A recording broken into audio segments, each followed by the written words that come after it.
বাংলাদেশের আজকের ম্যাচটা কতটুকু ঐতিহাসিক এবং কতটুকু ইম্পর্ট্যান্ট ছিল আমার একটা পার্সোনাল এক্সাম্পল দিয়ে বলি। আমার ফ্রেন্ড লিস্টে, আমার পার্সোনাল প্রোফাইল ফ্রেন্ড লিস্টে এরকম অনেক মানুষ আছেন যারা ব্রাজিল আর্জেন্টিনার মৌসুমি ফ্যানও না, মানে ফুটবলের সাথে তাদের কোনো সম্পৃক্ততা নাই, সিজনাল ফ্যানও না, ফুটবল খেলা দেখা হয় না, মূলত তারা হচ্ছে সম্পূর্ণভাবে ফুটবল থেকে আইসোলেটেড। তারা বাংলাদেশের ফুটবলের একটা ফ্রেন্ডলি ম্যাচ নিয়ে আজকে পোস্ট করছে। এটা অল্প কিছু সংখ্যক মানুষ, কিন্তু এটা আসলে দেখায় যে ইম্প্যাক্টটা কত ডিপ চলে গেছে। এবং as a football fan, as a Bangladeshi citizen, আমার মনে হয় এর থেকে বড় গর্বের আর কিছু নাই, এর থেকে বেশি খুশি হওয়ার মতো আর কিছু হইতে পারে না। সো প্রথমত আজকে was a victory not just for the football team, আজকে it was a victory for Bangladesh football. And শুধু এটা একটা জয় না, আজকে ইট ওয়াজ আ স্টেটমেন্ট, আজকে it was a glimpse into the future. যদি আমরা সৎভাবে, সৎ উদ্দেশ্যে সবাই মিলে এফর্ট এবং ভালোবাসা এবং অ্যাকচুয়ালি ফুটবলের উন্নতি করার চেষ্টা মাথায় নিয়ে কাজ করি, তাইলে কি সম্ভব সেইটা আজকে একটা এক্সাম্পল ছিল। And let's talk about. প্রথমে একটা কন্ট্রোভার্সিয়াল কথা বলি। আমি জানি হাভিয়ার কাবরেরাকে নিয়ে পোলারাইজিং ওপিনিয়ন আছে, অনেকেই কাবরেরার বিপক্ষে, অনেকের মতেই পার্ট অফ দ্য সিন্ডিকেট, অনেকের মতেই তার থেকে বেটার রিপ্লেসমেন্ট বাংলাদেশ ফুটবলের দরকার। আমি কাবরেরাকে নিয়ে অনেক আগে থেকে কথা বলছি এবং আমার কাছে সবসময় মনে হয়েছে যে সে যদি অন্য কোনো অফ দ্য ফিল্ড ইনভলভমেন্ট থেকে থাকে, সেটার জন্য তাকে কাঠগড়ায় দাঁড়া করাইতে হবে নিঃসন্দেহে, যদি ওই রকম প্রেক্ষাপটে জিনিসপত্র চলে যায়। বাট আমার কাছে সবসময় মনে হয়েছে ট্যাকটিক্যালি কাবরেরার মধ্যে ওই স্প্যানিশ ধাঁচের একটা ব্যাপার আছে। Tactically he is very prudent. এবং বাংলাদেশের ফুটবলের আজকের যে একটা রিফ্লেকশন আমরা দেখতে পাইছি, স্পেশালি সেকেন্ড হাফে, যেটা আমি জোকিংলি বলতেছিলাম যে Spanish team, but there were very obvious signs and obvious glimpse of a Spanish mentality, a Spanish managers team যেভাবে ফুটবল খেলতে চায়, খেলা উচিত ওইটা। এবং বেস্ট পার্ট হচ্ছে এক্সিকিউশনেও হচ্ছিল। আমি নিয়ন ভাইয়ানের আমি একসাথে খেলাটা দেখতেছিলাম, আমরা সেকেন্ড হাফে এটা আলোচনা করতেছিলাম যে ভাই হামজা যে নাই মাঠে, এটা কিন্তু যতটুকু বুঝবো আমরা আশা করতেছিলাম ততটুকু বোঝা যাচ্ছে না। অবভিয়াসলি হামজার মতন একটা স্ট্যাচার যখন মাঠে থাকে না, you can definitely feel the impact. But যখন হামজা সেকেন্ড হাফে ছিল না, বাংলাদেশ কিন্তু খেলার মানে মানদণ্ডটা এখান থেকে কিন্তু এখানে চলে আসে নাই। খেলার একটা কনস্ট্যান্ট এবং কনসিস্টেন্ট মানদণ্ড ছিল, একটা লেভেল ছিল। অ্যান্ড ইনফ্যাক্ট আজকের ম্যাচে শুধু হামজার কথা আলাদা করে বললে হবে না, সে তো সেই, এই ব্যাপারে কোনো সন্দেহ নাই। কিন্তু এখানে অনেকগুলা প্লেয়ার, এখানে আপনি বডি সোহেলের কথা বলেন, আপনি এখানে ফাহমিদুলের কথা আলাদা করে বলবো, সো ওইটাতে পরে আসতেছি, আপনি এখানে কাজিম শাহর কথা বলেন, আপনি এখানে অনেক মানুষের কথা বলতে পারবেন যারা did really well. Topu Barman থেকে শুরু করে, তারেক কাজী থেকে শুরু করে, even Jamal Bhuyan the assist, এবং ওনার যদিও ফিজিক্যালিটি এবং মানে পুরো 90 মিনিট খেলার মতো এখন আর ওই সময়টা হয়তো নাই, কিন্তু ওই যে ধার ব্যাপারটা, যে মানে ফিজিক্যালিটি, ফিটনেস, স্ট্যামিনা হয়তো নাই, বাট ধার যেটা ছিল সেটা গ্লিমসেসগুলা এখনও দেখা যায়। সো আজকের ম্যাচটা কালেকটিভলি যেটা আমার কাছে সবচেয়ে বেশি ভালো লাগছে, more than the score line, more than the goals, simply আমার কাছে এটা সবচেয়ে বেশি আমাকে আশাবাদী করছে যে আজকে প্রত্যেকটা player played like it was a world cup match.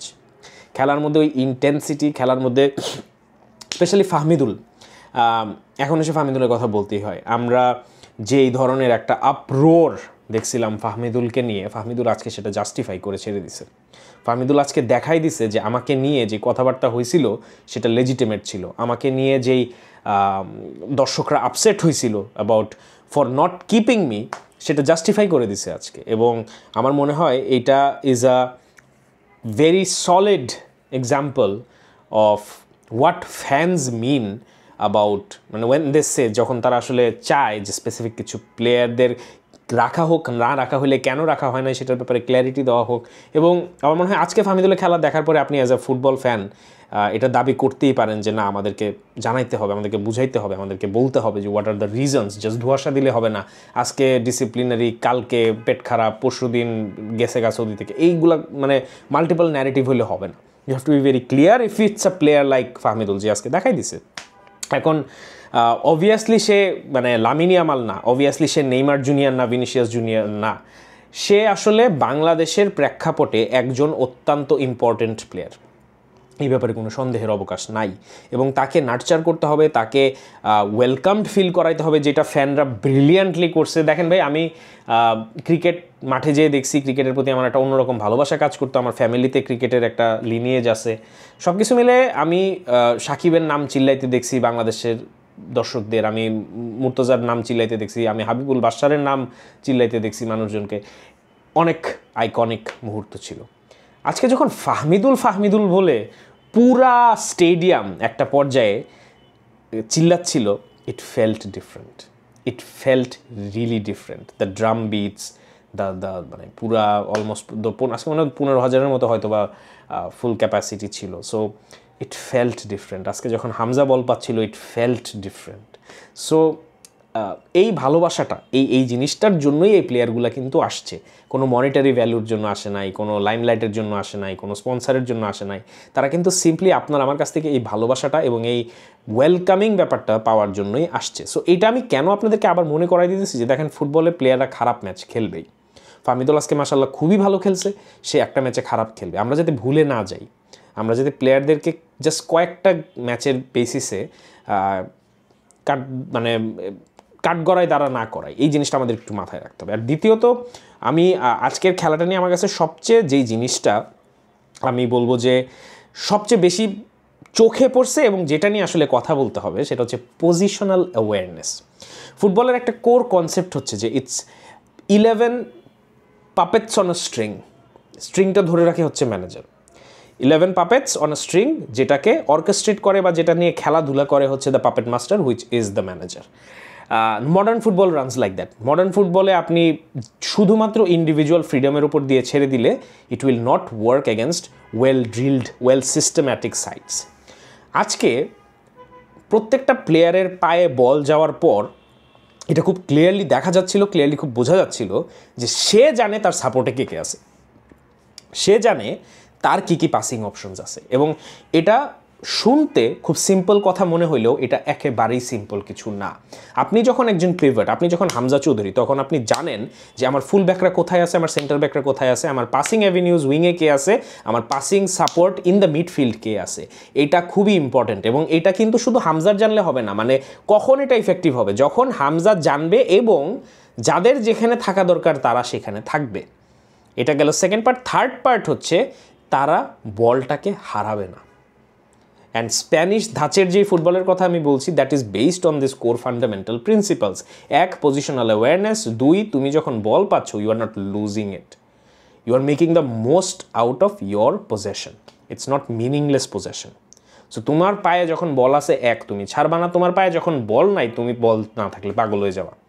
এবং এই দুইটা জিনিস মেনটেন করা, অ্যাচিভ করা, সাস্টেইন করা একমাত্র সম্ভব যখন প্রত্যেকটা player, the 11 puppets on a string, যখন জানে তাদের পজিশনটা কোথায়, তাদের পজিশনাল অ্যাওয়ারনেস প্রপারলি বিল্ড করা হয়েছে এবং তারা জানে যে কার একটা piece of the puzzle move করলে আরেকটা পিস অফ দ্য পাজল কোথায় যাবে। এটা বাংলাদেশের ফুটবলের সাথে মানে অকল্পনীয় একটা বিষয় ছিল for a long period of time. It was all about আচ্ছা বল মার, লাথি মার, দেখি এরপরে কী হবো। সো ওই জায়গা থেকে এখন এসে আমরা এত সিস্টেমেটিক, এত জোনাল, এত সুন্দর পজিশনিং, এত সুন্দর ওভারল্যাপিং।